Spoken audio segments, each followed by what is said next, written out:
Bonsoir à toutes et tous, merci d'être présents ici. Donc effectivement, moi je suis Camille Beson, mais je suis médecin infectiologue et épidémiologiste, et cette présentation va quelque peu suivre mon parcours. En tout cas, je vais m'en nourrir, puisque je suis passée de la médecine à la santé publique, puis à la recherche et aux aspects donc One Health, dont on va parler, et écologie de la santé. Je travaille plus particulièrement sur les maladies infectieuses plutôt sous les contextes tropicaux, notamment sur la variole du singe qui a été connue cette année. Mais là, la présentation va faire un peu des allers-retours entre des maladies lointaines et plus proches de nous. Je tenais aussi à dire que cette présentation, elle va être basée sur des connaissances scientifiques, mais aussi dans une deuxième partie, un peu plus sur des hypothèses et des recherches qui sont encore en cours. Et puis, je tenais à dire que voilà, ce sont des recherches qui impliquent moi, pour l'instant, et en dehors de toute institution. Donc, on est parti. Animaux, environnement, humain, une seule santé. On va explorer ensemble ces concepts. Donc, on va être un peu en trois parties. Premièrement, explorer les liens entre la santé animale, la santé humaine et la santé environnementale. Deuxièmement, plus développer cette approche une seule santé, ou autrement dite One Health. Et puis, enfin, aller voir un peu ses limites, voir ses applications, et aller vers les approches, on va dire, satellites de cette approche, et voir vers où on pourrait aller, vers quelles autres pistes on pourrait aller pour prévenir les émergences de maladies infectieuses. Donc, quel lien entre santé humaine, santé animale et santé des écosystèmes? On le voit ici. Quel lien y a-t-il entre la santé de ces chauves-souris dans une grotte en Asie du Sud-Est, ces zones de déforestation toujours en Asie du Sud-Est, ce patient atteint du sida à un stade terminal en Afrique du Sud, ou encore ces visons élevés pour la fourrure dans des élevages au Danemark, ces eaux usées dans lesquelles on retrouve un certain virus, et ce cerf de Virginie au Canada, sur lequel le virus a également été retrouvé, et ce patient atteint d'une pneumopathie en Chine. Vous l'aurez reconnu, il s'agit du SARS-CoV-2, donc la pandémie de Covid-19, qui a touché le monde entier, et notamment l'ensemble des compartiments du vivant, les humains, les animaux sauvages, les animaux domestiques et l'environnement. Et donc, on commence à voir se dessiner ces liens et cette circulation des agents infectieux. Deuxième exemple, un peu plus récent, quel lien y a-t-il entre cet enfant atteint de variole du singe en République centrafricaine, cet écureuil arboricole des forêts de Centrafrique, ce singe atteint de variole du singe en Côte d'Ivoire, ou encore ce chien de prairie aux États-Unis qui a lui aussi été atteint par cette maladie, et ces lésions chez un patient français en mai 2022. À nouveau, vous l'aurez reconnu, c'est le virus de la variole du singe qui a circulé dans tous les compartiments du vivant, animaux, domestiques, sauvages et environnement. Donc, les liens entre santé humaine, santé animale et santé écosystème, c'est cette circulation des agents infectieux entre tous les compartiments. Chez les humains, 60% des maladies infectieuses sont d'origine zoonotique, donc transmises par les animaux, et 75% des maladies émergentes. L'autre lien entre santé humaine, santé animale et santé des écosystèmes, c'est le partage d'un même environnement, d'un même milieu. On cohabite, on se succède sur les mêmes territoires avec des animaux domestiques, des animaux sauvages, des humains. Il y a une porosité des mondes qui est importante. Donc pour penser ce continuum entre humains, autres qu'humains et milieux, les zoonoses émergentes et réémergentes sont un parfait modèle. On voit ici la répartition géographique de toutes ces zoonoses qui ont pu nous toucher. On voit qu'il y a effectivement des zones aussi plus ou moins touchées, des hotspots, comme on dit, d'émergence. Et puis sur le deuxième graphique, on voit la distribution temporelle depuis la sédentarisation humaine de toutes les maladies qui sont apparues jusqu'au SARS-CoV-2. Donc pour penser ce continuum, les zoonoses sont des maladies qui passent de l'animal sauvage ou de l'animal domestique ou de compagnie vers les humains. Ça peut être par l'intermédiaire d'un animal vecteur, une tique, une puce, un moustique, mais aussi directement par ingestion ou alors par contact direct ou par un milieu contaminé. Et puis ce qui se produit, c'est un passage de la barrière interespèce chez l'agent infectieux. Ce passage interespèce, il est appelé spillover en anglais, et il est important. Il peut se faire donc soit directement d'un animal à un autre animal, soit par l'intermédiaire d'un environnement, soit par l'intermédiaire d'un vecteur, on le voit ici, ou par un autre animal et par l'environnement. Pour les zoonoses, notamment, on va dire, tropicales, quand il s'agit d'Ebola ou autres zoonoses, on a fréquemment l'habitude d'imputer ces passages interespèces d'agents pathogènes à la chasse, à la découpe de viande de brousse et autres pratiques.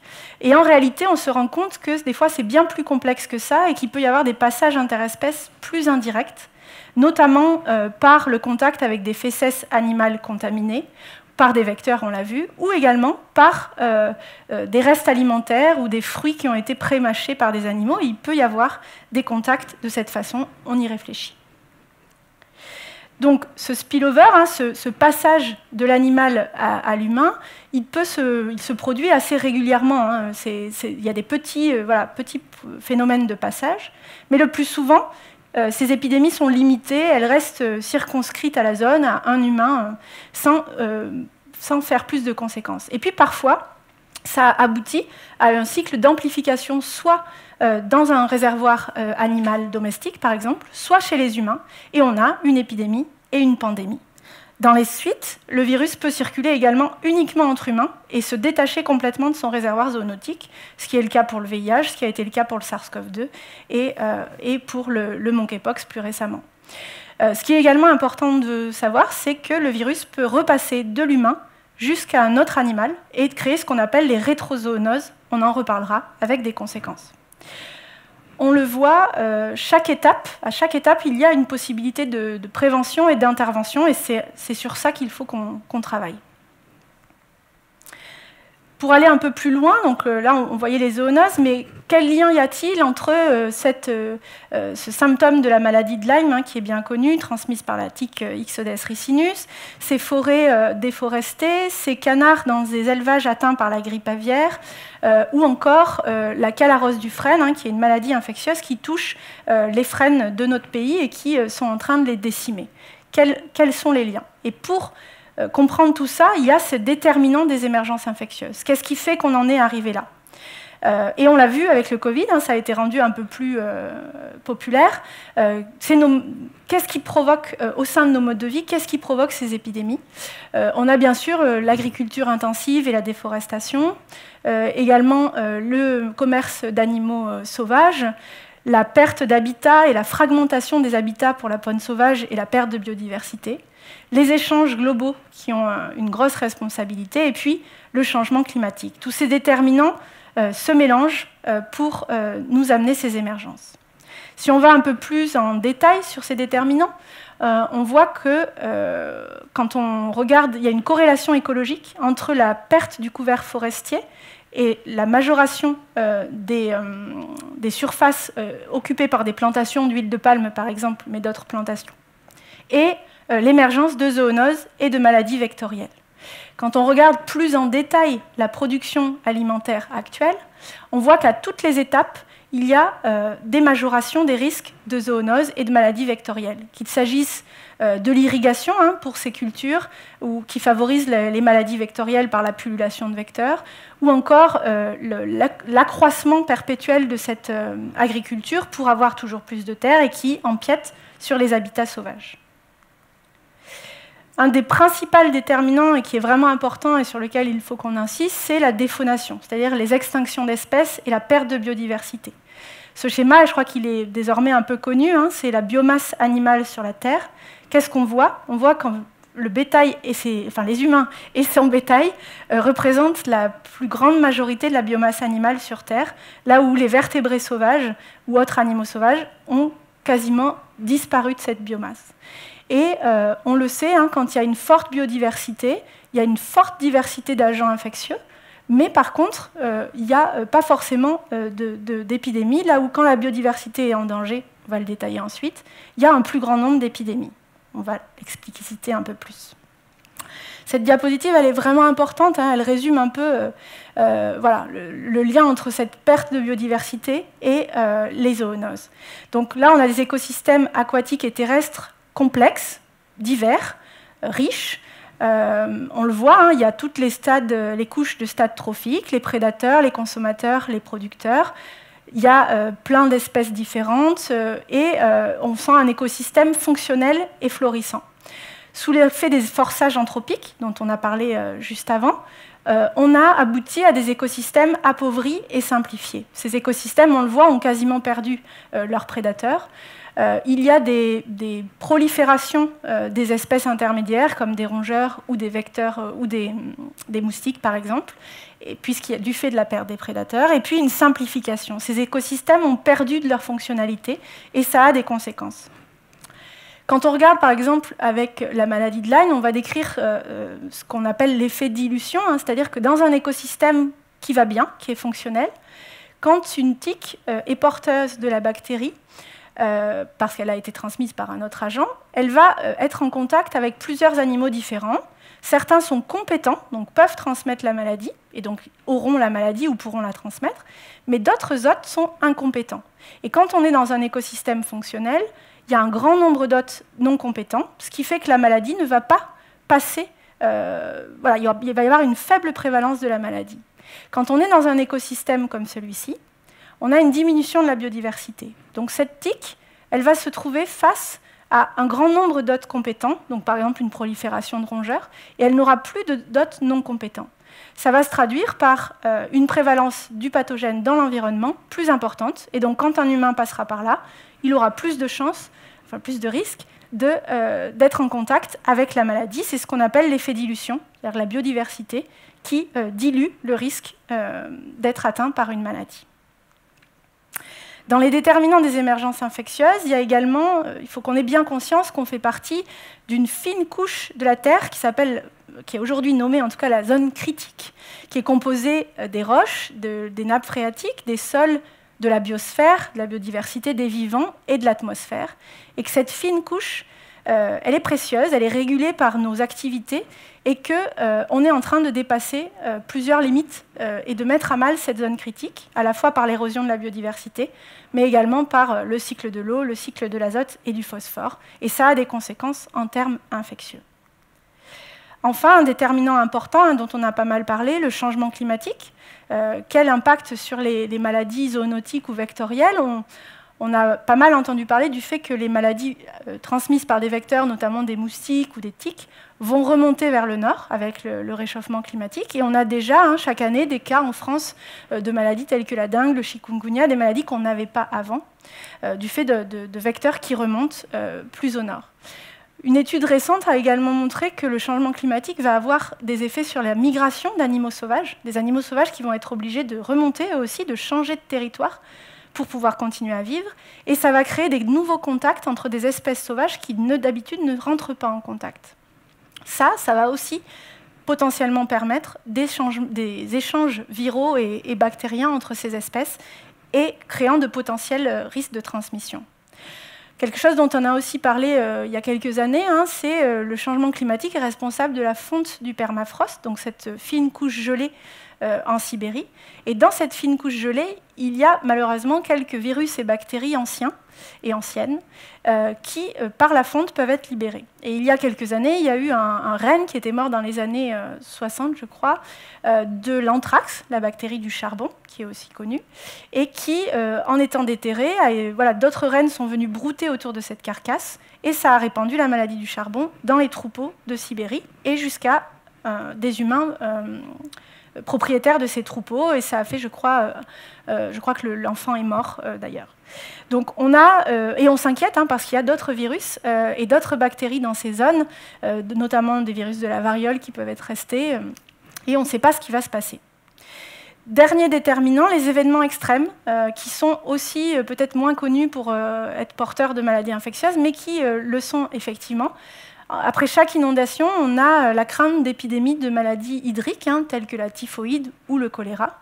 Et puis, plus originalement, on va dire, qu'on a découvert cet été avec les méga-feux, les feux remuent le sol et en fait peuvent libérer des champignons, par exemple, qui s'appellent les coccidiodomycoses et qui sont dans le sol et peuvent être libérés déjà dans l'instant et donc contaminer les pompiers. C'est ce qui s'est passé cet été, mais également peuvent être transportés à longue distance par les fumées, et c'est en train d'être étudié pour voir qu'est-ce qui se passe à ce niveau-là.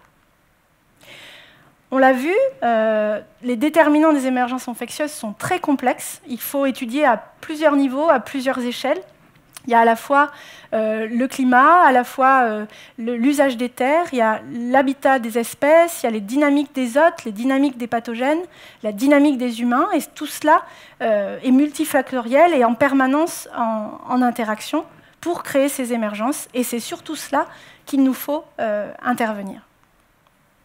Juste pour donner deux exemples des déterminants qui ont concouru à des émergences infectieuses, l'émergence du VIH, donc le virus du sida, qui a été une des pandémies les plus importantes du siècle d'avant. Donc ce virus, encore une fois, c'était un virus de chimpanzé, le virus SIV, qui était dans les forêts d'Afrique centrale, notamment au Cameroun. Ce virus, probablement, il était passé plusieurs fois à des humains dans la zone, mais sans jamais créer une grosse épidémie. Il restait circonscrit. Et puis, le début du XXe siècle a été, en Afrique centrale, sujet à des grands travaux, des grands mouvements de population, puisqu'il y a eu l'exploitation forestière, les exploitations minières, la création de voies ferrées, avec une forte mobilité de populations qu'on a enlevées de leur famille pour aller mettre des camps de travailleurs, ce qui favorisait la prostitution. On a eu des gens qui sont rentrés en contact avec ces zones forestières plutôt reculées. Et ça a permis l'amplification du virus du VIH et sa sortie de ces forêts africaines. Et ensuite, la globalisation des échanges des années 70 a fait le reste pour aboutir à la pandémie qu'on a connue et qu'on connaît encore aujourd'hui. Tout cela pour montrer que c'est une intrication de facteurs écologiques, socio-économiques, politiques, voilà, plusieurs dynamiques qui rentrent en jeu. Plus récemment, on peut parler de réémergence de la variole du singe, qui est désormais renommée Mpox. Donc c'était pareil, une zoonose d'Afrique centrale et d'Afrique de l'Ouest, plutôt limitée à des petits villages et à des petites communautés. Et puis en 2017, déjà, changement, cette épidémie a atteint le Nigeria et elle a atteint des villes. Elle a commencé à se transmettre plus en interhumain et à atteindre des villes. Et puis, mai 2022, épidémie qui s'est transmise sur l'ensemble des continents et a fait plus de 85 000 cas et peu de mortalité pour l'instant. Pourquoi cette émergence? Dans ce cas-là, on est pareil, on a une maladie, une zoonose qui se transmet à partir d'un réservoir qui est probablement un rongeur d'Afrique centrale ou d'Afrique de l'Ouest. Pareil, des petites épidémies et puis cette transmission interhumaine. Quels sont les déterminants? De façon certaine, une augmentation, une majoration des contacts entre humains et faune sauvage à travers une urbanisation, une déforestation, un changement d'usage des terres qui favorise la prolifération de rongeurs. Et puis, aussi, important de le mentionner, une baisse de l'immunité. C'est-à-dire que la variole du singe et la variole sont des virus voisins. Et quand nous étions encore tous vaccinés contre la variole, il y avait une immunité collective contre cette maladie. Avec l'éradication de la variole dans les années 80, cette immunité a diminué et on est maintenant tous susceptibles. Donc on le voit, ces épidémies, tout un tas de facteurs rentrent en jeu, autant historiques qu'autre chose. Donc là, on a fait un peu le point sur tous les liens entre santé animale, santé environnementale et santé des humains. Maintenant, passons à l'approche Une seule santé, qui a été une réponse à ces épidémies. Donc, dans les années 70, on était plutôt dans une euphorie des approches médicales curatives. Donc, on avait éradiqué la variole grâce à la vaccination. On pensait pouvoir éradiquer le paludisme grâce aux insecticides et aux traitements antipaludiques. On pensait également éradiquer les infections bactériennes. On avait l'hygiène, on avait les antibiotiques. On était dans une période d'euphorie.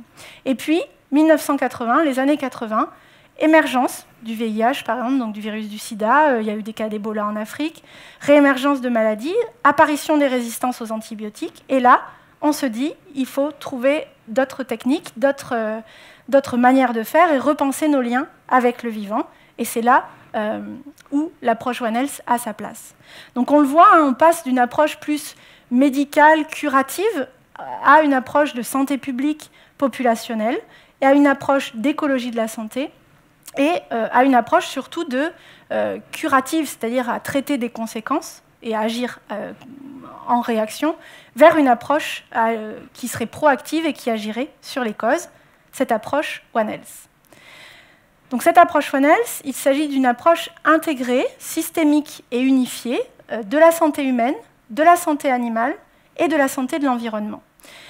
L'idée a été de reconnaître cette interconnexion du vivant et les interdépendances et la complexité des crises pour agir et tenter d'agir différemment. Donc un petit historique de cette approche, on va dire que la médecine hippocratique au IVe siècle avant Jésus-Christ était peut-être un prémisse d'une médecine One Health, puisqu'il y avait une vision holistique et complexe des maladies. Le lien avec l'environnement était fait à travers la théorie des miasmes, et puis il y avait une vision populationnelle. Mais dans les suites, on va dire que la naissance de cette approche, elle est en 1964 avec l'approche One Medicine, qui a lié la médecine humaine et la médecine vétérinaire. Ça peut paraître normal aujourd'hui, mais ça ne l'était pas forcément, hein, c'était des disciplines très différentes. Et puis en 2004, moment important, hein, ce moment de un seul monde, une seule santé, création du concept, avec l'établissement des 12 principes de Manhattan, qu'on ne détaillera pas ici. Pourquoi ça s'est créé à ce moment-là, hein? Le contexte, c'est une épidémie de fièvre de la vallée du Nil qui a touché aux zoos du Bronx aux États-Unis, à la fois des oiseaux et des humains, et qui a fait réagir, qui a permis de passer le cap. Je ne vais pas aller sur les périodes plus récentes, mais on va dire que récemment, il y a eu une plus importante intégration de la santé environnementale qui était quelque peu absente, et puis une instance mondiale, l'expert mondiaux, qui a été créée, ce qui était nécessaire. Donc, cette approche One Health, elle est là depuis une vingtaine d'années. En pratique, quel changement? Qu'est-ce qui s'est passé depuis? Qu'est-ce que ça a vraiment apporté? Premièrement, il y a une vraie interdisciplinarité qui s'est créée, un vrai dialogue entre les disciplines, et ça, c'était important et nécessaire. Il y a également une vraie prise en compte de la complexité des émergences. Par contre, on peut voir plusieurs limites. Il y a une absence relative de la composante environnementale, on le détaillera ensuite, une absence des conceptions écologiques et évolutives, on en parlera également. Cette approche One Health, elle reste centrée sur la surveillance et sur des approches réactives, c'est-à-dire on réagit aux crises a posteriori, avec un manque de prévention primaire et de manque d'action sur les facteurs de risque qu'on a vu tout à l'heure et les pressions anthropiques. Et puis, on va dire des freins plus logistiques, hein, une absence de gouvernance mondiale, il n'y a pas une entité One Health mondiale pour l'instant. Et puis, également peut-être des choses qui sont plus sociétales ou individuelles, mais on a une prédominance de l'individu sur le collectif et c'est parfois difficile de faire passer des démarches de santé publique ou des démarches non anthropocentrées, c'est-à-dire qui ne placeraient pas l'humain au centre. Autre limite de cette approche, hein, en fait, une vraie approche One Health nécessiterait d'étudier le fonctionnement des écosystèmes sur le temps long, les dynamiques de population animale sur le temps long, et les conditions d'exposition des humains également. Et donc, on a un manque de temporalité longue. Pourquoi? Parce que souvent, le financement de la recherche n'est pas adapté à cette temporalité. Il y a également un manque de formation à l'interdisciplinarité et un manque de financement de cette interdisciplinarité. En bilan, on voit que malgré cette approche One Health, on sent qu'il y a besoin de mettre en place des approches plus holistiques, donc c'est-à-dire prenant en compte la complexité, et surtout intégrant les perspectives écologiques pour agir sur les causes structurelles de ces maladies infectieuses émergentes.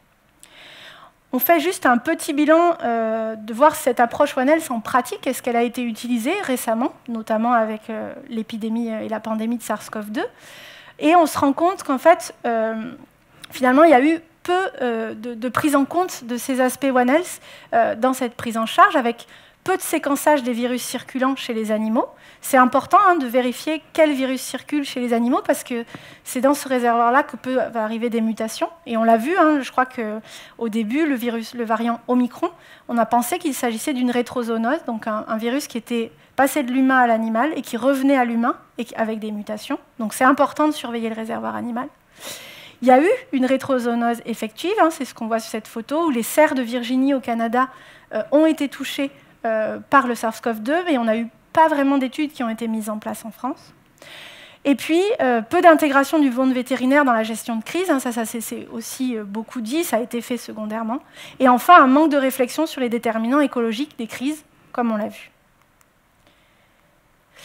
Plusieurs auteurs l'écrivent là, donc des infectiologues actuels, et qui disent qu'il est temps de traduire l'approche One Health en pratique, en urgence, de créer un système de surveillance One Health mondial et de développer des systèmes socio-écologiques résilients. Pour l'épidémie de Mpox, qui a donc la variole du singe, qui a aussi sévi donc dans le reste du monde entre mai 2022 et jusqu'à la fin de l'année, pareil, hein, interrogeons-nous, quelle approche One Health a été mise en place à ce moment-là. On voit qu'il y a eu un relatif retard à la mention du risque de rétrozoonose, hein, c'est-à-dire de dire aux gens qui étaient atteints, attention, isolez-vous de vos animaux domestiques, il pourrait y avoir un risque. Le virus a été retrouvé dans les eaux usées d'un certain nombre de pays, ce qui voulait dire qu'il y avait potentiellement un risque de contamination des rongeurs ou de la faune sauvage par l'intermédiaire de ces eaux usées. Et peut-être que peu d'études ont été faites sur ça encore. Et puis, encore une fois, le manque de réflexion sur les déterminants écologiques de ces crises. Donc là, on a cité quelques exemples de cette approche One Health, de voir, donc depuis 20 ans, nous sommes dans ce concept One Health. On voit que sur les 2 dernières épidémies, pandémies, il peut y avoir eu des limites et se demander un peu quelle est la gestion actuelle des crises sanitaires, quelles sont les conceptions qui sont mobilisées pour gérer ces crises. Et on voit qu'on peut délimiter un peu peut-être 2 conceptions qui sont quelque peu différentes et on va parler des 2. Donc une première conception qui est un peu plus médicale et biosécuritaire, qui se centre sur la lutte contre un agent infectieux, qui pense pouvoir éradiquer des virus, des vecteurs ou des nuisibles, c'est-à-dire des populations animales considérées nuisibles par l'humain, et puis qui est plutôt centré sur la réactivité face aux crises, pour le résumer. On va détailler quelques exemples pour en parler, et puis il y aurait une conception qui serait quelque peu plus écologique, on va dire, un peu plus écosystémique et évolutive des émergences, plus centrée sur les environnements, et qui proposerait des interventions un peu novatrice sur ces concepts qu'on détaillera ensuite. Donc, les approches actuelles, elles sont vraiment centrées sur les agents infectieux. Pour le détailler, il y a un programme mondial qui a pour but d'aller répertorier tous les agents infectieux dans le monde vivant, déjà un gros travail, dans l'idée de séquencer tous ces virus et toutes ces bactéries et de développer des plateformes vaccinales ou des plateformes médicales pour pouvoir réagir vite si un de ces virus émerge. Donc c'est absolument nécessaire, c'est très intéressant, mais on voit qu'on est vraiment centré encore sur du réactif. On ne pense pas à prévenir. Donc il faut faire ça, mais il nous semble qu'il faut faire autre chose en parallèle. Les approches actuelles, elles sont vraiment incluses sous ce concept de biosécurité. C'est-à-dire que pour lutter contre des maladies, on pense par exemple à construire des murs ou des grillages, on va le voir, pour éviter que certains animaux sauvages passent entre les frontières pour transmettre des maladies. On va le détailler. On met en place dans les élevages des techniques qui sont propres à des hôpitaux. Hein. On voit des gens habillés comme à l'hôpital avec des désinfections. Et puis, on met en place des techniques d'abattage, soit curatif, c'est-à-dire quand un élevage est atteint par une maladie, soit préventif, quand on a peur que cet élevage soit atteint et pour éviter la dissémination. Toutes ces techniques, donc, elles nous semblent un peu, donc elles sont curatives, elles agissent sur les conséquences, elles limitent la problématique, et elles sont donc réactives et à relatif court terme. On va détailler avec quelques exemples. Donc, premier exemple, la brucellose.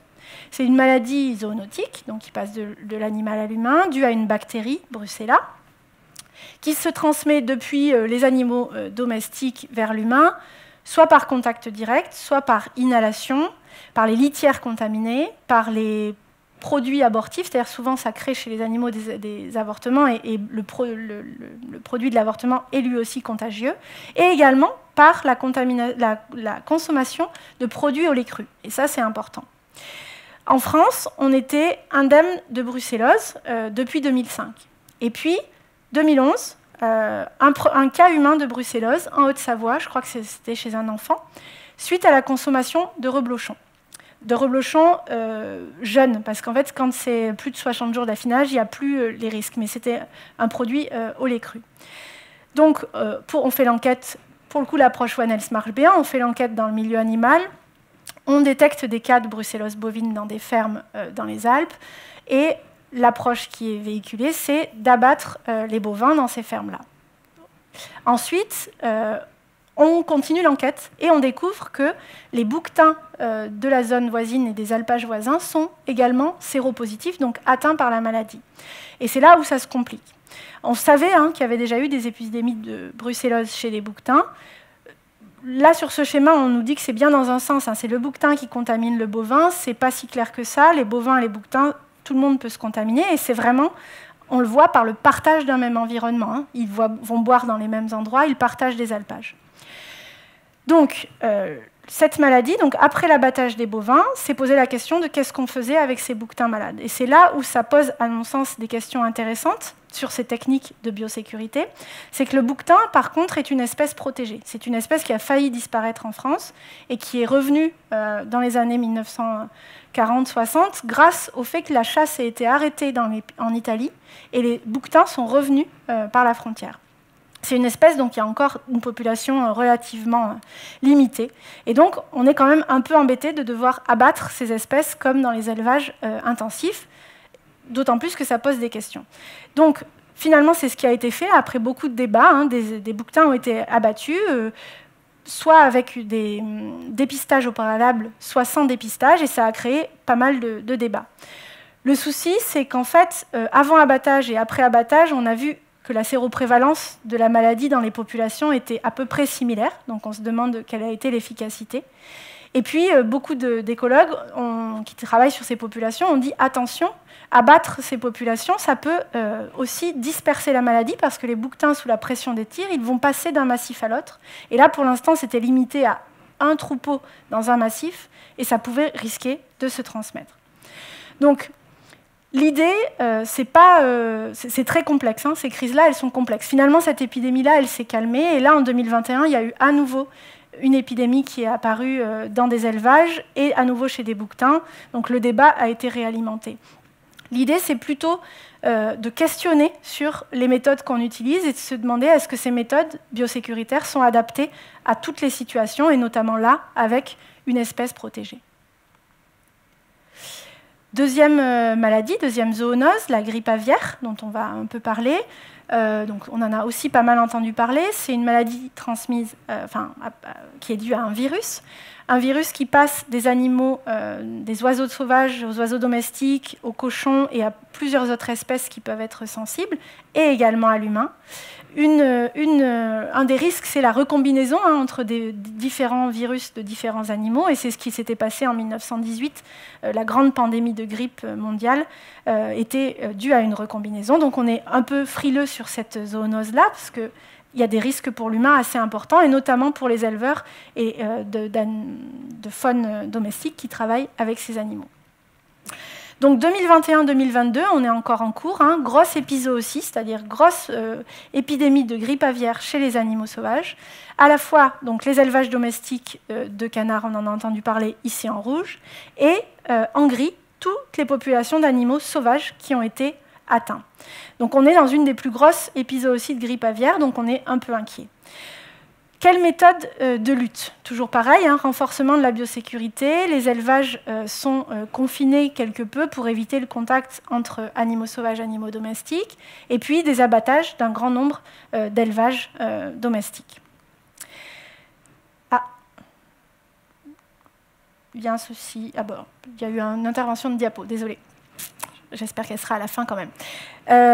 Donc, les méthodes de lutte, on a vu méthodes biosécuritaires. Ce qui nous embête un peu, c'est que, on l'a vu, nous, l'idée, ce serait d'agir sur les causes, sur les déterminants des maladies. Donc, il faudrait comprendre pourquoi cette grippe aviaire se propage, comment elle se propage.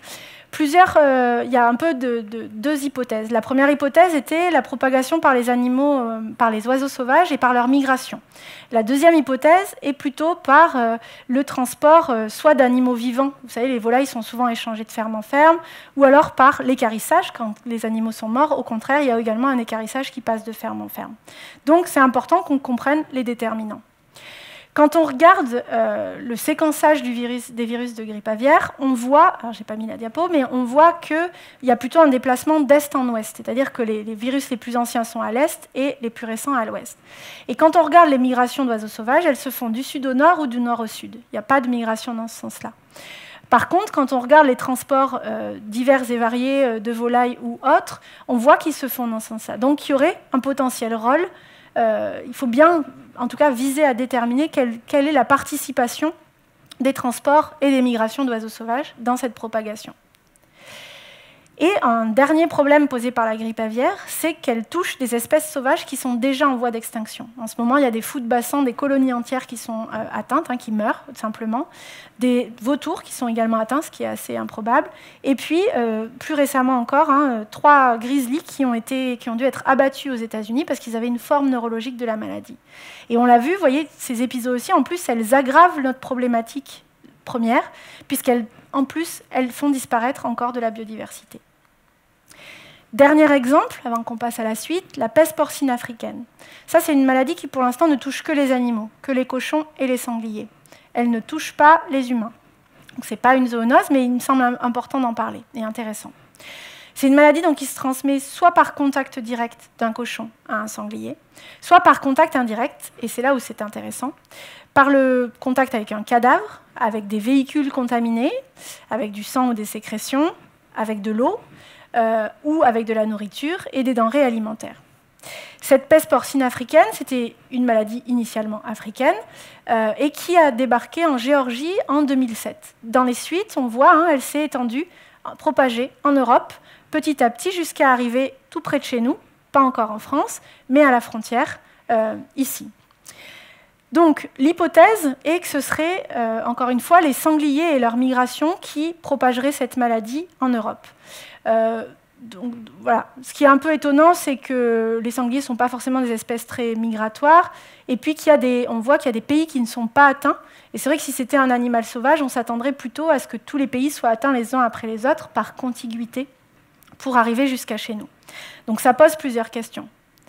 La gestion actuelle de cette maladie, cet épizootie, toujours pareil, mesures biosécuritaires. Donc, on met en place aux frontières de plusieurs pays des kilomètres de grillage comme ceci pour éviter que les populations de sangliers de pays atteints aillent vers des pays non atteints. Donc, en Europe, en ce moment, il y a plusieurs grillages qui sont mis. Les autres méthodes de lutte sont bien sûr l'abattage, c'est-à-dire dans les zones, par exemple, à la frontière entre Belgique et France.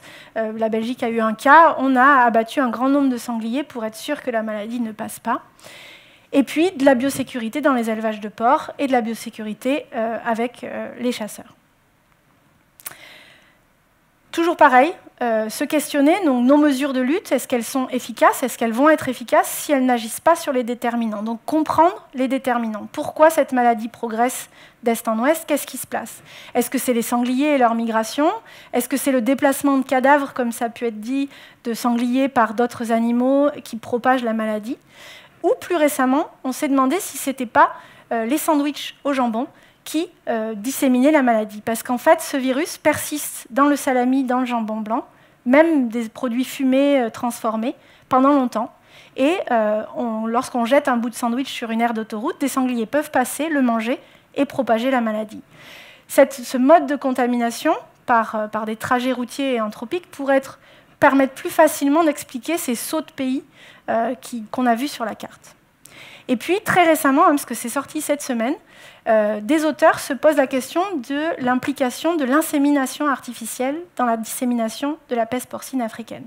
En effet, vous le savez, les élevages de porcs actuels sont beaucoup alimentés par insémination artificielle. Et en fait, ce qui est moins connu, c'est qu'on utilise parfois des étalons sangliers.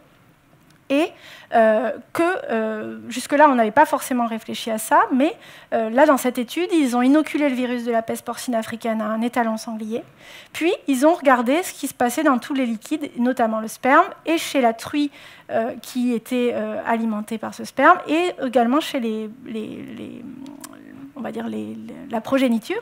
Et en fait, ils se rendent compte que le virus est présent dans tous ces compartiments et crée des avortements et des morts fétales chez les petits cochons. Donc l'idée est de se dire, si la peste porcine africaine est véhiculée par l'insémination artificielle, on est encore dans un autre paradigme et il y aurait un risque de dissémination rapide et large du virus dans et entre les pays. Tout ça juste pour, voilà, c'est poser plusieurs briques pour bien comprendre la complexité et que si on ne comprend pas les déterminants des maladies, comment peut-on lutter efficacement contre?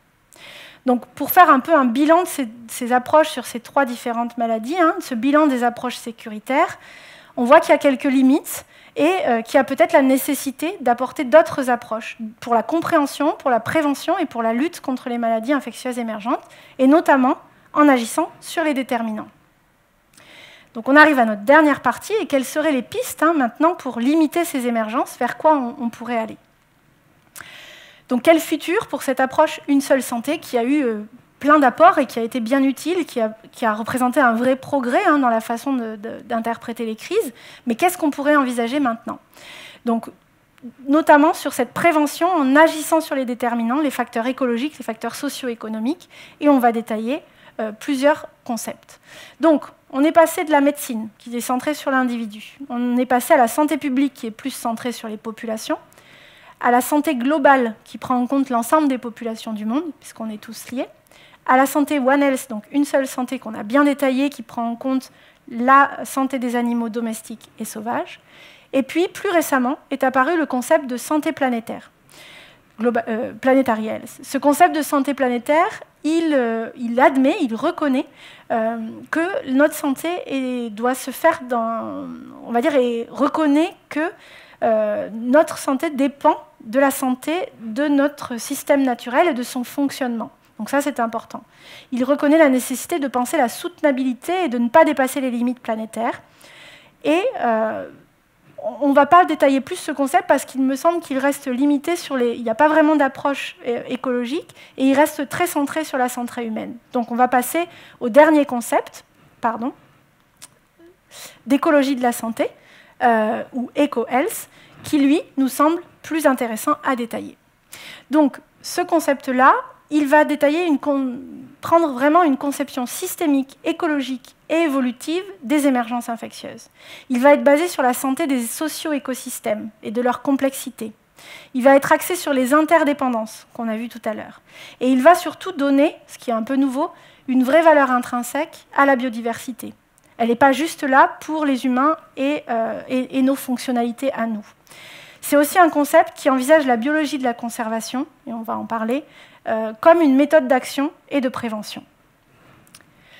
Ce concept, voilà, vraiment, il est là pour développer des perspectives écologiques, évolutives et écosystémiques sur ces émergences, essayer de les comprendre avec toutes ces perspectives et tout ce que ça peut apporter, à la fois à l'échelle territoriale et à l'échelle globale, à la fois dans les déterminants individuels populationnels, mais également avec les déterminants sociaux écosystémiques. On va y aller doucement. Donc, qu'est-ce que ça voudrait dire, avec 2-3 exemples, porter une perspective écologique? On l'a vu, dans les approches biosécuritaires, il y a souvent ce concept d'éradication de vecteurs, de parasites, de nuisibles, donc d'animaux. Et en fait, quand on regarde ce concept d'éradication avec une perspective écologique, on se rend compte qu'il y a petits problèmes. Le petit problème, c'est par exemple l'exemple du paludisme, qui est une maladie vectorielle bien connue. Quand on tente d'éradiquer une espèce, celle qui la plus fréquente, Anopheles gambiae, une espèce de moustique qui transmet le paludisme, on se rend compte, on arrive à l'éliminer par différentes manières. Là, ça doit être en laboratoire, mais on peut le faire. Et en fait, on se rend compte qu'il y a une autre espèce qui prend la place. C'est-à-dire que la nature a horreur du vide, et c'est ce qu'on appelle la niche écologique, le comblement de niche écologique. Quand une espèce disparaît, une autre prend sa place. Et on voit, il y a différentes espèces d'anophèles, donc en l'occurrence le vecteur du paludisme, qui peuvent prendre la place. Ça, c'est assez important à comprendre parce que ça nous permet de porter un autre regard sur les techniques qu'on utilise. Autre perspective écologique, ce qu'on appelle le tournant microbien. Alors ça s'est plus passé côté sciences sociales, mais c'est en train d'irriguer vers les sciences dures aussi. En fait, on se rend compte que les microbes, qu'on croyait être uniquement nos ennemis et responsables de pathologies, en fait, on en a besoin. Ce sont des potentiels alliés. On a besoin de ces micro-organismes dans la composition de nos milieux de vie, et on en a besoin même pour nos fonctionnalités. Vous en avez sûrement entendu parler. En fait, on se rend compte que même notre fonctionnement cognitif est lié à nos microbes présents dans nos intestins. Donc, on reconsidère les agents infectieux. On ne les prend plus tout à fait pareil. Et ça a des conséquences derrière sur comment on agit maintenant qu'on se dit qu'on ne peut pas les éradiquer, qu'on ne peut pas, qu'il faut faire attention, ils ont potentiellement d'autres fonctions. Donc ça nous amène au concept de symbiose, hein, ça dit un petit peu la même chose, hein, c'est-à-dire que en fait, l'individu n'est pas un individu, il est composé de plein de milliers et de milliards de bactéries qui font nos fonctionnements. Et si ces bactéries sont perturbées, on sait qu'il y a plusieurs pathologies qui arrivent. Donc l'idée, c'est de comprendre la santé comme un compromis relationnel et dynamique. Ce qui n'est pas tout à fait pareil que de penser la santé comme un agent infectieux qu'il nous faut combattre. Vous voyez la différence. Si on continue à évoluer avec cette perspective écologique, quand on se rend compte que ces agents infectieux, ils sont parfois pathogènes, mais parfois pas, et qu'on en a besoin et qu'on ne peut pas les éradiquer, comment on fait? En tout cas, comment on interprète ces maladies? Et en fait, on se rend compte que ces agents qu'on dit pathogènes, ils étaient présents dans le milieu. Ils sont présents depuis longtemps, et puis ils n'ont jamais forcément posé problème, et puis un jour, ils posent problème. Mais pourquoi? Parce qu'il y a, on l'a vu, hein, des dégradations environnementales, des majorations des contacts entre humains et animaux ou entre humains et un environnement, et ça crée une maladie. Donc, plutôt que le concept d'agent pathogène, est-ce qu'on ne peut pas évoluer vers des concepts d'environnement pathogène? Et on l'a vu, hein, il y a plusieurs caractéristiques de nos environnements actuels qui favorisent les maladies. Donc, ces perspectives, vous voyez, quand on change un peu ces perspectives et qu'on interprète les maladies différemment, on aboutit à autre chose. Et récemment, donc, il y a eu une évolution de ce cadre théorique avec toutes ces évolutions. Et la plateforme intergouvernementale de la biodiversité et des services écosystémiques, l'IPBES, a sorti un rapport en octobre 2020, et je ne sais pas si beaucoup de gens en ont entendu parler, c'est dommage, dans le cadre de la pandémie de Covid, qui s'appelait « Échapper à l'ère des pandémies ». Ce rapport, il est absolument important, hein, il a rassemblé énormément d'experts, toute une bibliographie des 20, 40, 60 dernières années de connaissances entre les liens entre pandémie, perte de biodiversité, entre pandémie, usage des terres, hein, tout ce que je vous ai raconté, pandémie, changement climatique, pandémie et transfert d'animaux vivants, etc. Donc ce rapport, c'est vraiment une bible qui est sortie et qui a assis toutes ces connaissances scientifiques et qui dit qu'il faut agir sur ces déterminants. Il faut prendre en considération le rôle de ces environnements et notamment en proposant de faire entrer la conservation, c'est-à-dire les aires protégées, la conservation d'espèces et la restauration écologique dans les politiques de santé. Faire entrer les interventions sur les écosystèmes dans les politiques de santé. Donc c'est un rapport qui est vraiment important. Ça, c'est le cadre théorique. En pratique, ça se traduit comment ? Par exemple, par cette initiative qui s'appelle PREZOD, donc Prévenir les émergences zoonotiques, et qui a pour but à l'échelle mondiale de rassembler un réseau d'acteurs sur ces approches One Health, dans l'idée de se coordonner et de prévenir les pandémies, en identifiant les risques, en tentant de les réduire, en les détectant précocement et en proposant des solutions. Donc ça fait partie des pistes qui sont un peu nouvelles et qui viennent d'émerger. Ça, c'était à l'échelle globale. À l'échelle territoriale, on peut citer deux exemples. Un exemple d'approche vraiment intégrée et de cette approche écologie de la santé, qui est l'Observatoire socio-écologique de Saiton en Thaïlande, je ne saurais pas le prononcer, qui est mené par Serge Morand, qui est écologue de la santé et qui a, qui a fait beaucoup dans les dernières années pour ces approches, et qui, en fait, dans son coin de Thaïlande, a vraiment créé un territoire de santé où il met ensemble des acteurs de la santé, des acteurs plus sur les approches faune sauvage, où ils font des études des populations de rongeurs, des études des populations animales. Ils font également des études de l'évolution de l'usage des terres, de la déforestation, de la reforestation, de l'urbanisation éventuellement, et également des études des représentations sociales autour des maladies. Ce travail qui est fait là-bas est un travail vraiment conséquent, et où sur les 20-30 dernières années, on a un vrai état de santé d'un écosystème, d'un socio-écosystème, un suivi sur le temps long et un réseau d'acteurs qui est bien ancré.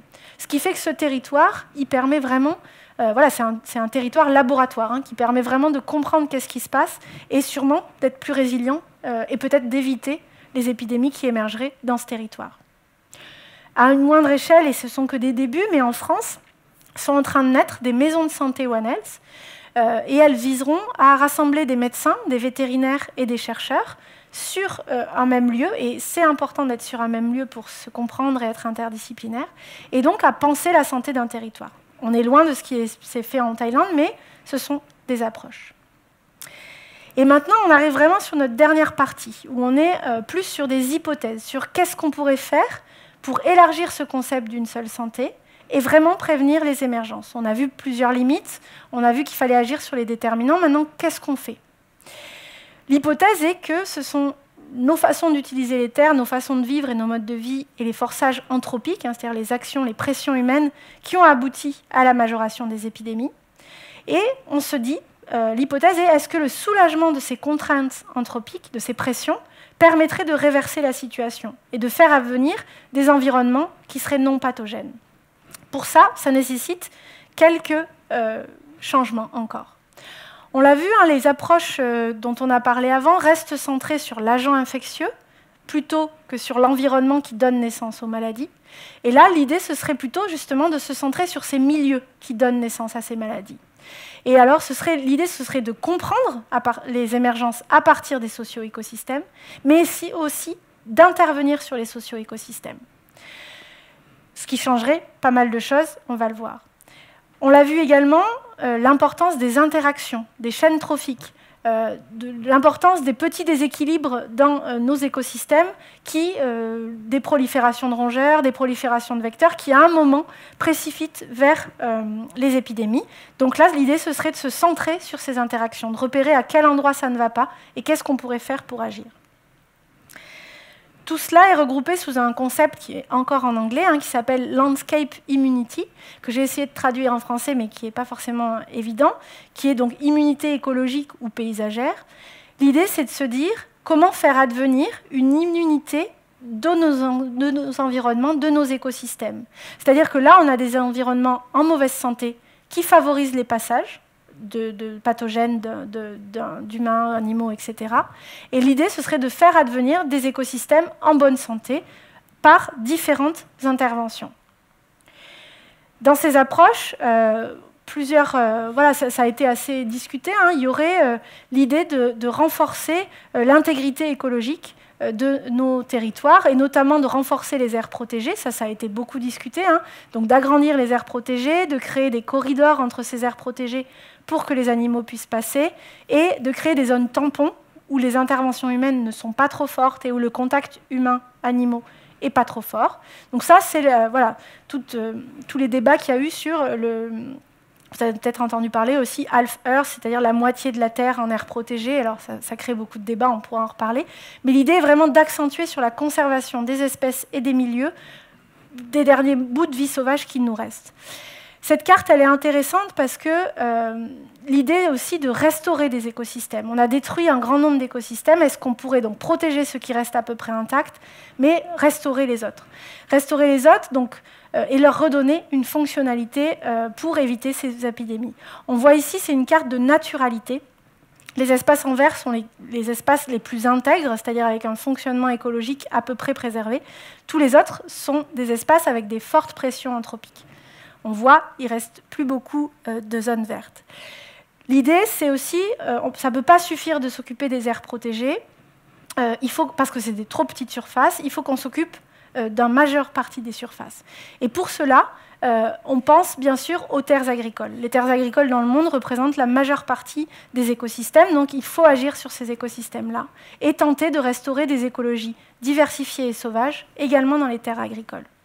Là-dessus, il y a plusieurs personnes qui travaillent sur ce qu'on appelle donc l'agriculture réensauvagée en français, et où par exemple on a des terres agricoles en Angleterre qui, après une dizaine d'années, se sont réensauvagées entre guillemets. Ça reste une ferme, mais on a favorisé les haies, on a favorisé les mares, on a redonné sa place aux cours d'eau, on laisse des espaces en friche, et parfois on fait revenir des herbivores, d'autres herbivores en tout cas, que des bovins domestiques. Donc l'idée est vraiment de tenter, on le sait, l'agriculture a été l'endroit où on a perdu le plus de biodiversité, par exemple en oiseaux et autres amphibiens. Là, on reconstitue des mares, on fait revenir des amphibiens, on remet en charge des oiseaux pour avoir un regain de biodiversité et permettre de diminuer ces épidémies. Encore une fois, l'idée est aussi de reconstituer des chaînes trophiques complètes. On l'avait vu, cette image au début. On voudrait faire réadvenir des écosystèmes complets et fonctionnels, c'est-à-dire avec toutes les couches depuis les prédateurs jusqu'à la suite pour réinstaurer des cascades trophiques intéressantes. Je ne détaillerai pas ici parce que ce n'est pas vraiment sur la santé, mais c'est sur la santé d'un socio-écosystème. Dans le parc du Yellowstone aux États-Unis, quand on a réintroduit le loup, il y a eu tout un tas de cascades trophiques auxquelles on ne s'attendait pas. Et finalement, une seule espèce a favorisé plein de phénomènes écosystémiques et de regains de fonctionnalité qu'on n'avait pas prévus. En santé, la reconstitution de ces chaînes trophiques complètes, elle passe par se réinterroger sur le rôle des prédateurs en santé. Et quand on dit prédateurs, vous allez voir, on parle de plein de choses. On l'a vu, on a une pullulation annoncée des vecteurs, des moustiques, des tiques, avec le changement climatique, avec la modification de l'usage des terres. Il y a plusieurs méthodes de lutte qui sont proposées. Il y a des éradications de vecteurs qui sont envisagées, mais vous avez vu, on a compris que c'était un peu compliqué. Face à ça, plusieurs personnes parlent de solutions basées sur la nature, où en fait, pour limiter les pullulations de moustiques, il y a des solutions comme en fait, les prédateurs naturels de ces espèces. Et les chauves-souris et les différents oiseaux sont des prédateurs naturels des stades adultes de moustiques. Et donc, il y a des expérimentations, par exemple en Gironde, désolé, c'est en anglais, où pour faire face aux afflux de moustiques, ils remettent en place des nichoirs d'hirondelles, des nichoirs de chauves-souris avec une efficacité certaine. Et puis également, les amphibiens, par exemple, les larves d'amphibiens, mangent les œufs de moustiques. Et donc, ça peut aussi être une méthode de lutte au stade œuf. Mais on le voit, c'est rétablir le rôle de ces prédateurs dans la santé pour limiter les proliférations.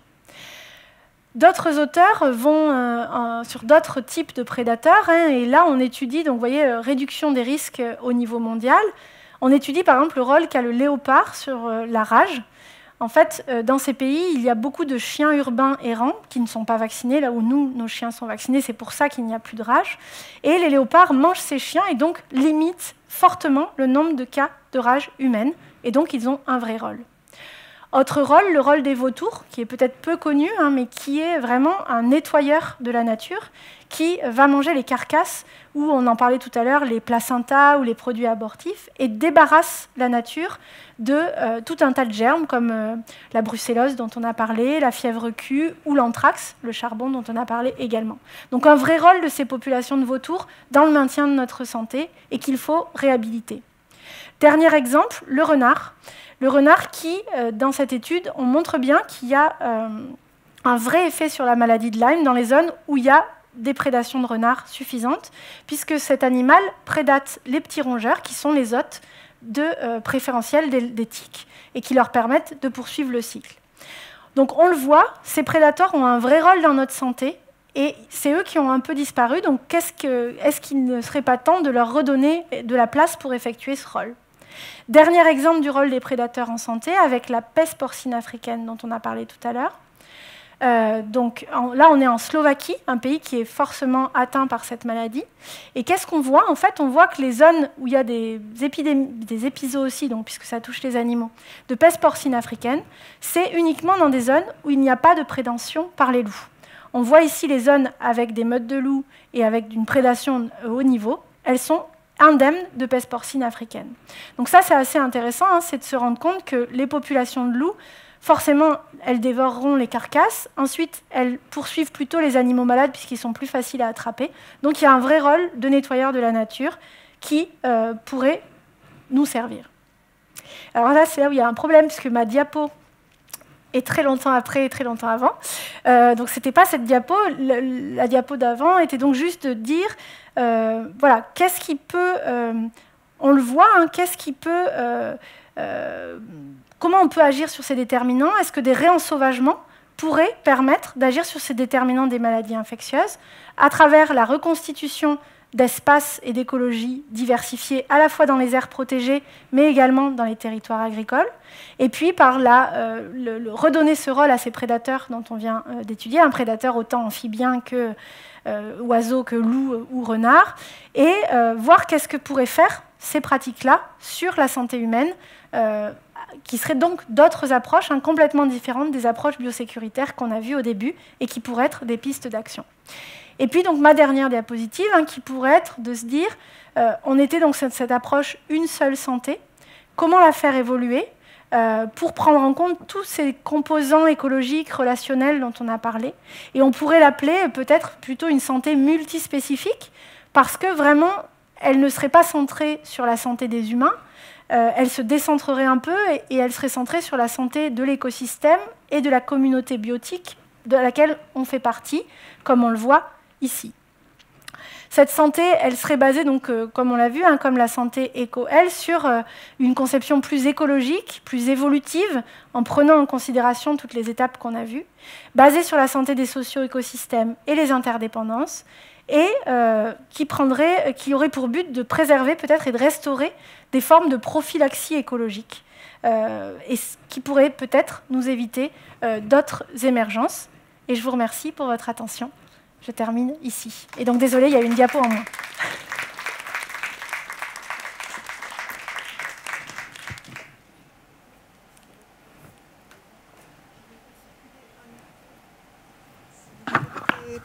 Poser des questions, si vous avez des remarques, des commentaires, n'hésitez pas à lever la main et je vous apporte un micro. Oui.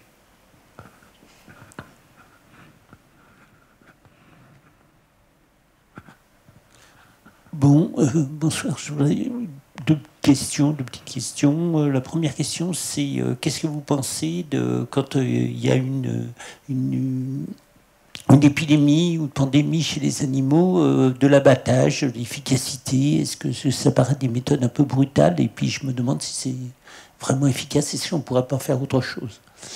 Et puis la deuxième question, qui n'a pas grand-chose à voir, mais je voudrais savoir, est-ce qu'on peut avoir des contaminations entre des végétaux et puis des animaux ou des humains, quoi. Bon, merci pour vos réponses. Merci. Merci pour ces questions. Alors, première question, sur l'abattage, vous avez vu, on va dire que... Comment on peut dire ça? C'est très compliqué, on est dans des situations complexes. Effectivement, quand on a tout un élevage de volailles atteints, qu'est-ce qu'on fait? Comment on fait? Comment on gère ça? Alors qu'il y a un risque de contamination à l'humain, voilà.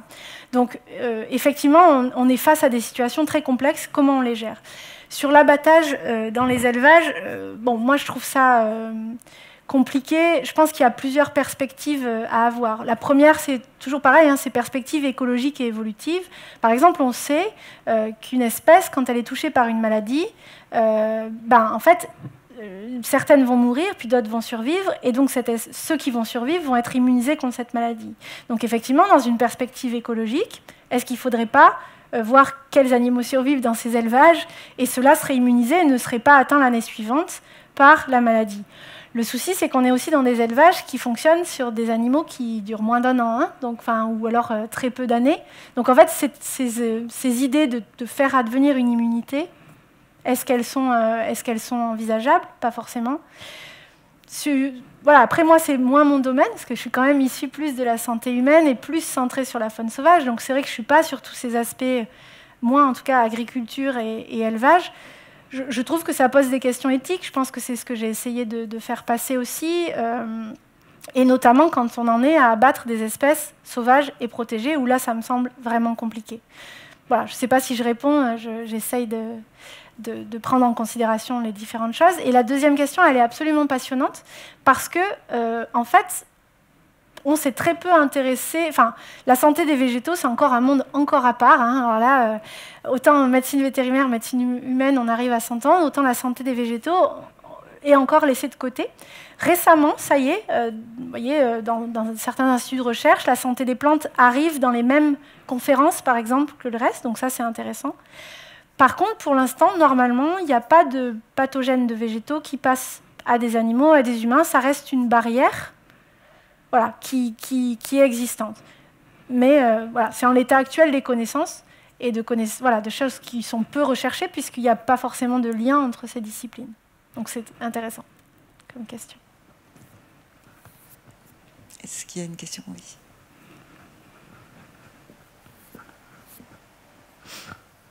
Bonsoir, merci pour votre présentation.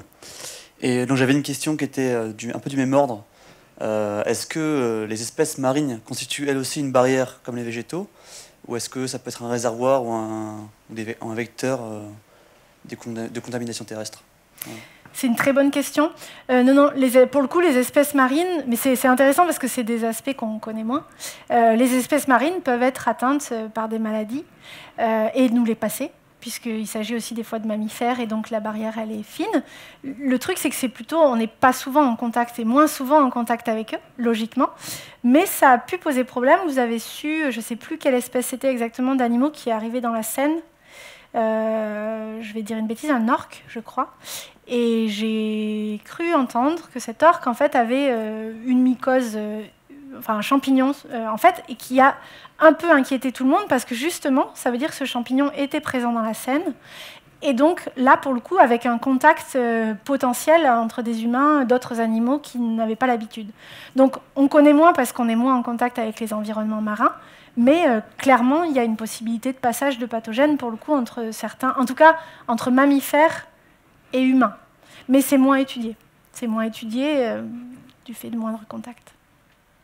Et c'est encore moins mon domaine. Donc... Est-ce qu'il y a encore une question? Attendez, Merci pour ce beau partage. À votre niveau, comment arrivez-vous à permettre une réelle prise de conscience auprès du pouvoir politique, la gouvernance? J'aimerais bien savoir comment vous vous positionnez, quels sont vos atouts, vos outils. Est-ce qu'il y a beaucoup de correspondance, de communication, aussi avec tous ces différents pays pour réunir toutes ces datas, toutes ces données? Quels sont vos outils? Et puis vous avez parlé d'un champignon suite aux incendies qui avait provoqué des symptômes, une symptomatologie auprès des pompiers. Ça, j'ai pas ouï dire, et voilà, je voulais qu'on en parle un peu. Bien sûr. Merci. Peut-être je vais commencer par ça.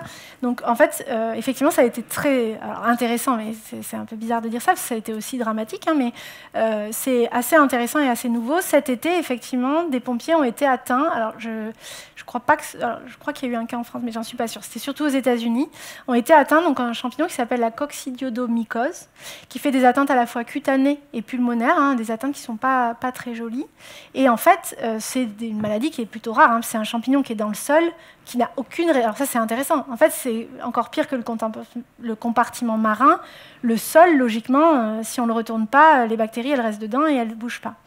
Sauf que les méga-feux travaillent le sol, d'autant plus qu'en fait, les pompiers ont dû creuser des ruptures de feu. Et en fait, on ne sait pas si c'est juste le feu qui a bougé le sol ou si c'est le fait que ce soit les pompiers qui creusaient des digues qui, eux, ont été les plus exposés en retournant le sol. Mais en tout cas, c'était des gens en parfaite santé, parce que des fois, ces champignons, ils atteignent aussi des gens qui ont d'autres pathologies, mais là, c'était des gens en parfaite santé. Et donc maintenant, il y a des études qui sont en place, où dans les masques de pompiers, on met un filtre pour récupérer toutes les bactéries, tous les champignons, tous les virus qui pourraient potentiellement être libérés pendant les feux.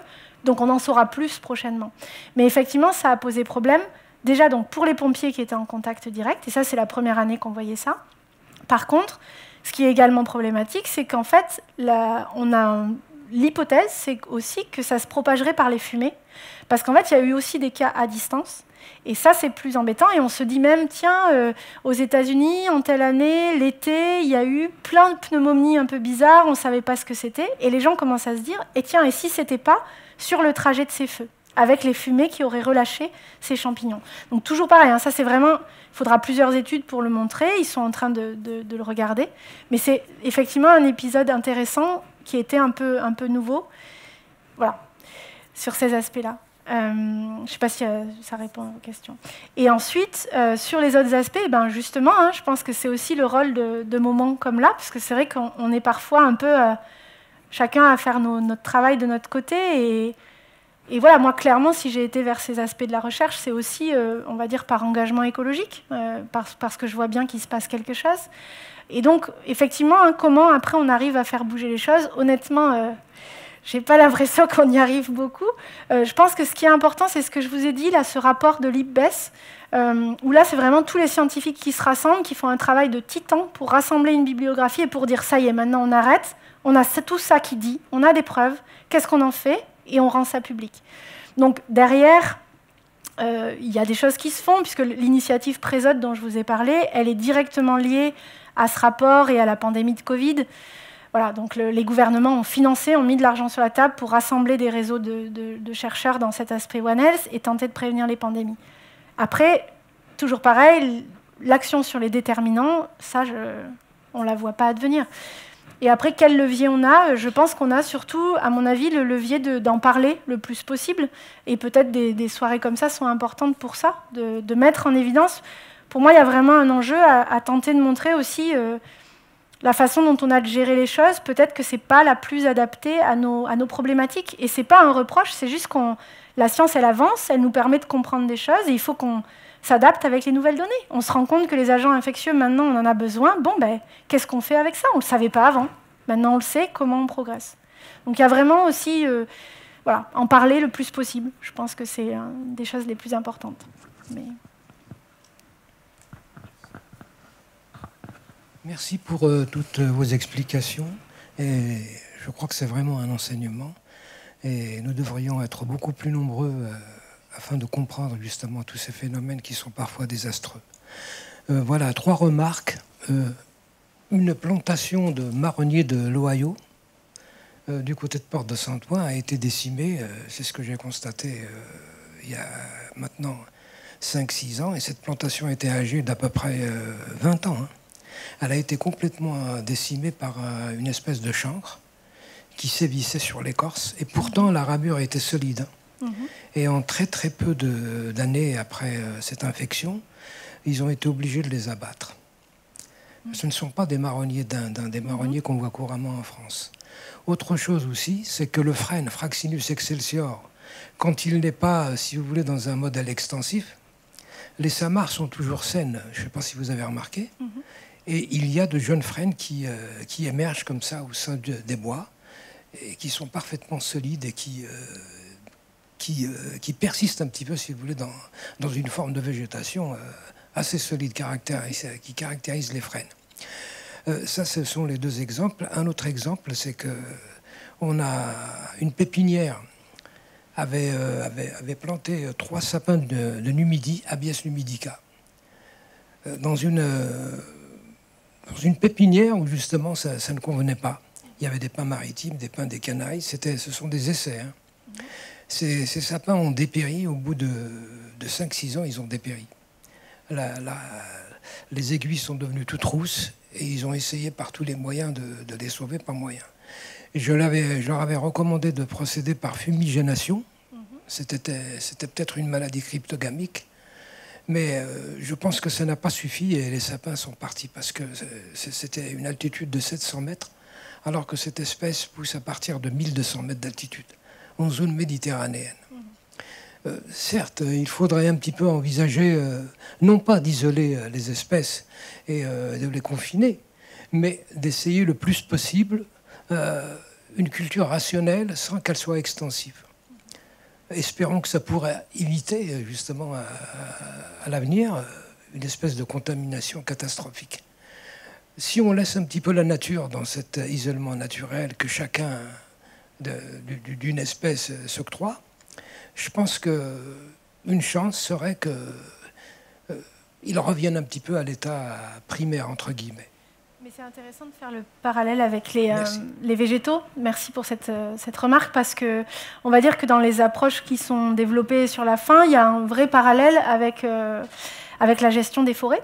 C'est-à-dire qu'en France, je pense que vous en avez entendu parler, puis vous en entendrez peut-être parler dans les autres conférences dont on a discuté tout à l'heure, qui suivront. En fait, il y avait une façon de gérer la forêt qui était donc des plantations, hein, qui ne sont pas des forêts, du coup, qui sont des plantations, c'est-à-dire des écosystèmes simplifiés, comme je vous ai montré tout à l'heure, là où une forêt est un écosystème complexe et divers.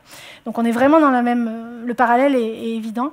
Et en fait, de plus en plus, il y a également le problème du changement climatique qui se pose pour les forêts. Donc c'est aussi une problématique. Et ce qui est intéressant, c'est qu'il y a 2 écoles, encore une fois, hein, un peu le côté biosécurité et le côté écologique qui s'affrontent. Le côté biosécurité qui dit il nous faut détruire tous les arbres dès qu'ils sont touchés par une maladie, sans leur laisser voir si ceux qui survivent et ceux qui ne survivent pas, ce qui est quand même un peu un problème. Le côté adaptation au changement climatique, c'est l'humain qui va choisir les espèces qui vont s'adapter et les planter en avance voilà, donc on plante des cèdres de l'Atlas un peu partout en prévision du changement climatique. Voilà. Et en fait, il y a une autre école qui est plus écologique et qui prône ce qu'on appelle la libre évolution, c'est-à-dire des forêts. C'est-à-dire, et ça rejoint vraiment ce que je développe côté santé humaine et animale, c'est vraiment se dire, bon, voyons ce que les forêts sont déjà en train de s'adapter au changement climatique. En fait, il y a plusieurs chercheurs qui le montrent. Certains arbres sélectionnent telle ou telle mutation qui leur permettent de s'adapter. Elles vont s'adapter lentement, c'est ça le problème, beaucoup trop lentement par rapport au rythme qui se passe, mais il y a un moment, il faut peut-être... voilà, c'est cette envie gestionnaire qui est problématique et qu'il nous faut peut-être tempérer à la fois en santé et à la fois voilà, laisser un peu advenir des processus évolutifs. C'est la diapo qui manquait, mais laisser advenir voilà, des processus spontanés, que ce soit dans les forêts ou en santé, dans les écosystèmes, pour tenter de prévenir les maladies. Ça ne veut pas dire ne rien faire, mais ça veut dire voilà, avoir d'autres approches que l'approche de tout contrôle humain. Je ne sais pas si ça...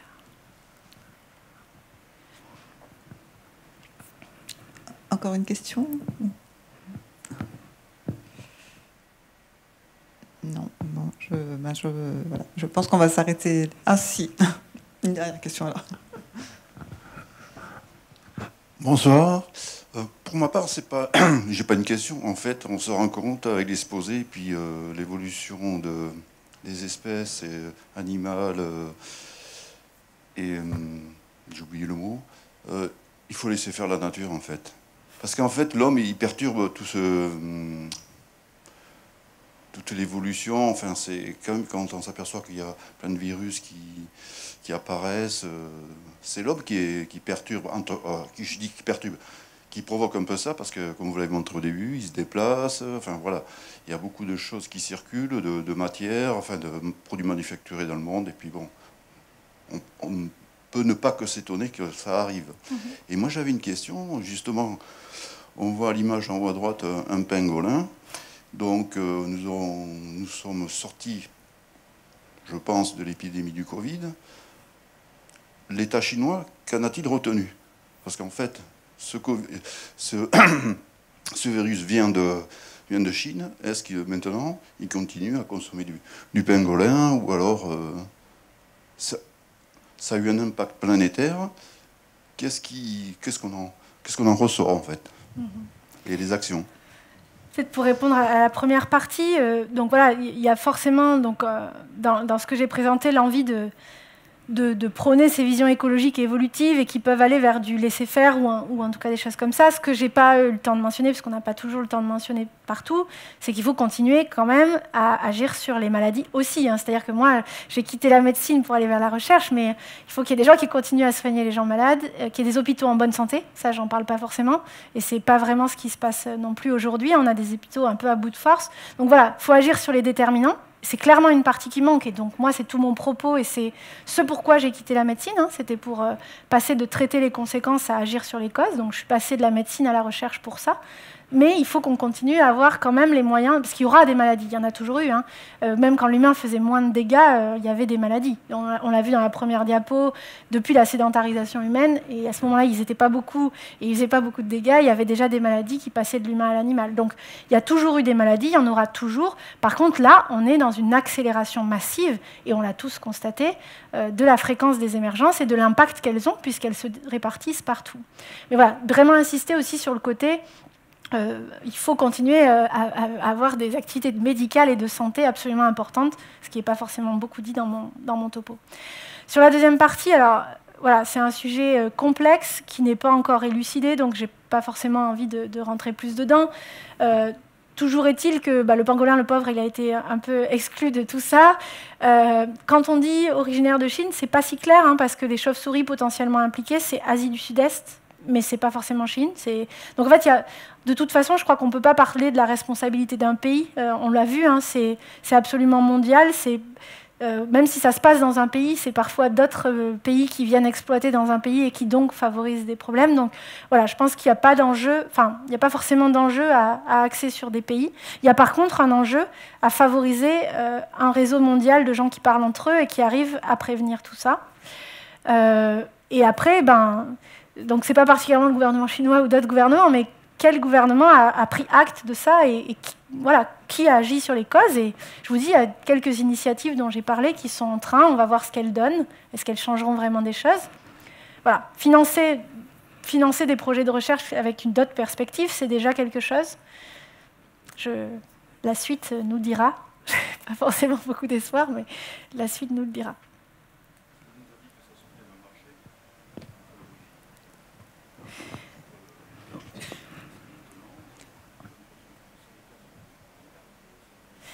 Ça a été plus compliqué que tout ça, donc...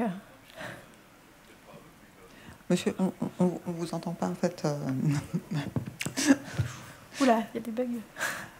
Voilà. Est-ce qu'il y a encore une question? Non. Bien, on va rester en tout cas sur des questions ouvertes et des perspectives voilà, de recherche. Merci beaucoup, Camille Bézon. Merci beaucoup.